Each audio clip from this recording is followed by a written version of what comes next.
आइन मां जमहूरी हुकूमतुनि जे ख़ात्मे जूं शिकूं ख़त्म कंदासीं। जमहूरियत में आइनी अदालतुनि जो ज़िक्र हो। सदर आसिफ ज़रदारी पंहिंजा इख्तियार पार्लियामेंट खे ॾिना।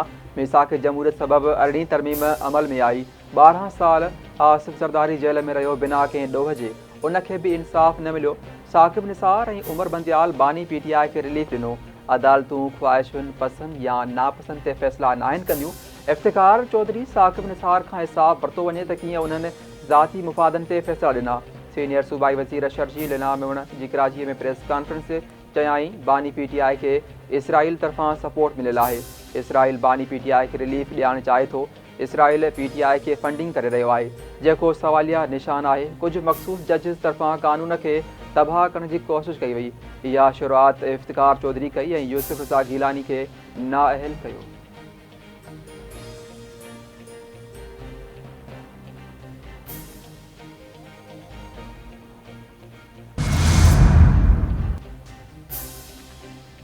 सिंध जे एक्साइज़ खाते पारां सुभाणे प्रीमियम प्लेट्स जी पहिरीं ऑनलाइन ऑक्शन जो इजलास।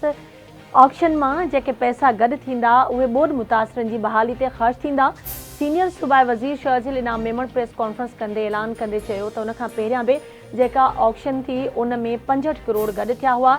जेके माण्हू शौक़ु रखनि था उन्हनि खे भरपूर तौरु शिरकत करण जी अपील कयां थो।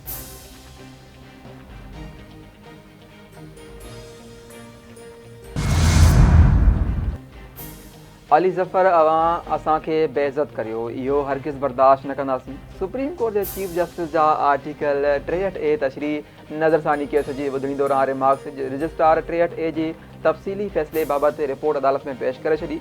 सुप्रीम कोर्ट बार जे सदर शहज़ाद शौकत दलील ॾींदे चयो त तफ़सीली फ़ैसिले जे इंतज़ार में नज़रसानी दाख़िल करण में देरि थी।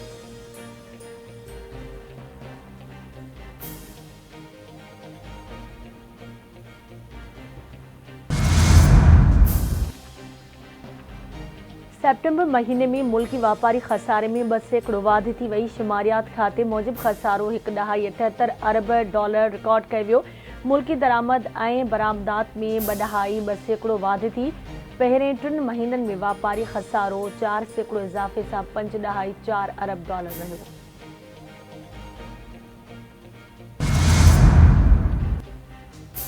मुल्की नाणे जा ज़ख़ीरा वधी विया। गवर्नर स्टेट बैंक चयो आहे त बैंकिंग जे शोबे में जिदत आणे मईशत खे अथी ॾेई सघिजे थी। IMF जे क़िस्त मिलण सां नाणे जा ज़ख़ीरा मुस्तहकम थी रहिया आहिनि।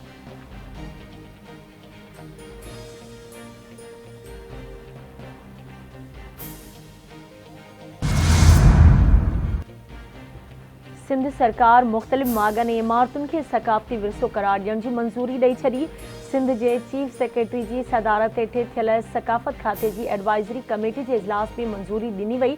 कंबर शहदाद कोट में कुते जी क़बर, नुशरत फिरोज़ में क़दीम मुख़्तियारकार ऑफिस, सखर में क़दीम सिविल कोर्ट ऐं मलीर में सैयद हाशमी रेफरेंस लाइब्रेरी खे महफ़ूज़ विरसो करार ॾियण जी मंज़ूरी ॾिनी वई। चीफ सेक्रेटरी आसिफ हैदर शाह चयो त तारीख़ी इमारतुनि खे ख़तरनाक करार ॾियण खां अॻु सक़ाफ़त खाते खां बि राय वरिती वञे।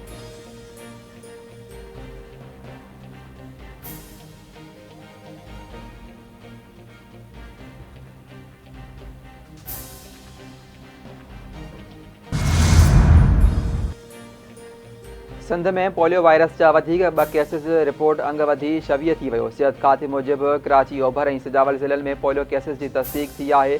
ॿिन्ही ज़िलनि में हिन साल रिपोर्ट थींदड़ ही पहिरियों केस आहे। हलंदड़ साल हिन वक़्त ताईं सूबे में 7 केसिस साम्हूं आया आहिनि।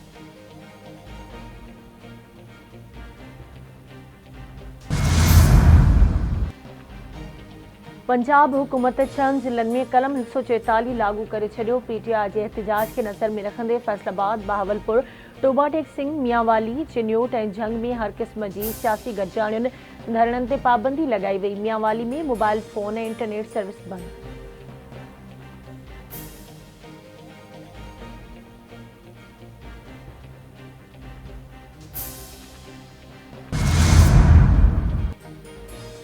सिंध जे सरकारी स्कूलनि में दर्सी किताबनि जी फ़राहमी बाबति केस में सेक्रेटरी स्कूल एजुकेशन ऐं मुक़ररु ऑफिसरनि जो रिकॉर्ड तलब। अदालत पारां सेशन जजनि खे स्कूलनि में दर्सी किताबनि जी फ़राहमी बाबति रिपोर्ट पेश करण जो हुकुम। अदालत जुडिशल मजिस्ट्रेट खे हिदायत कई त स्कूलनि जा दौरा करे मालूम कनि त किताब स्कूलनि में मौजूदु आहिनि या न आहिनि। सेशन जजनि जी रिपोर्ट ईंदड़ ॿुधणी में अदालत में पेश कई वञे।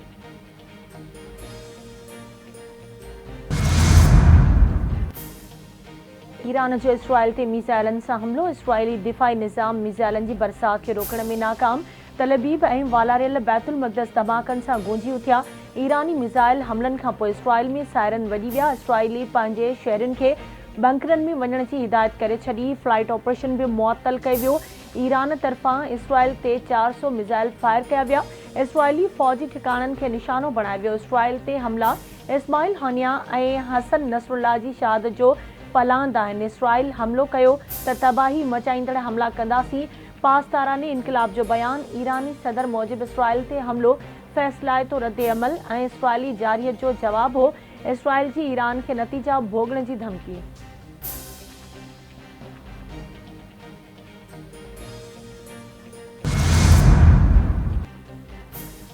सखर बैराज जे दरवाज़नि खे नुक़सान पहुचण वारो मामले ते आबाशी खाते 3 अॻूणनि चीफ इंजीनियर समेत 5 अमलदारनि ख़िलाफ़ कार्रवाई लाइ वॾे वज़ीर ऐं चीफ सेक्रेटरी खे ख़त लिखी छॾिया। सखर बैराज जे अॻूणे चीफ इंजीनियर समेत 3 अमलदारनि ख़िलाफ़ कार्रवाई कई वञे। ख़त में मौक़िफ़ सखर बैराज जो मौजूदा चीफ इंजीनियर सुहेल अहमद बलोच, अॻूणो चीफ इंजीनियर सरदार अली शाह, अॻूणो chief engineer Zaheer Memon, SE Fayyaz Shah ऐं मोहम्मद यूनिस डोमकी शामिल।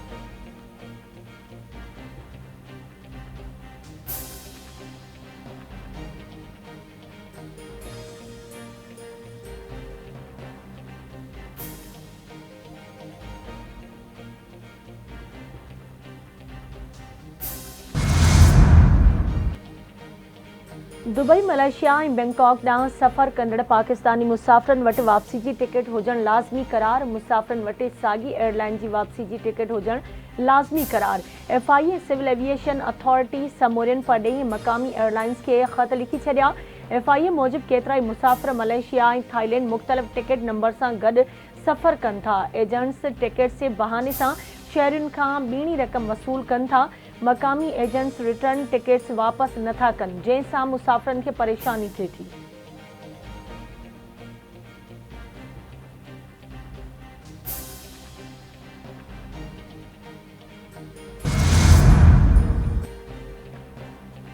डेरा मुराद जमाली में पेशीअ ते वेंदड़ क़ैदियुनि जी वैन ते हथियारबंदनि जो हमिलो। फायरिंग में हिकु ॼणो मारिजी वियो। 3 पुलिस एहलकार ज़ख़्मी। जवाबी फायरिंग में हथियारबंद ज़ख़्मी थी पियो।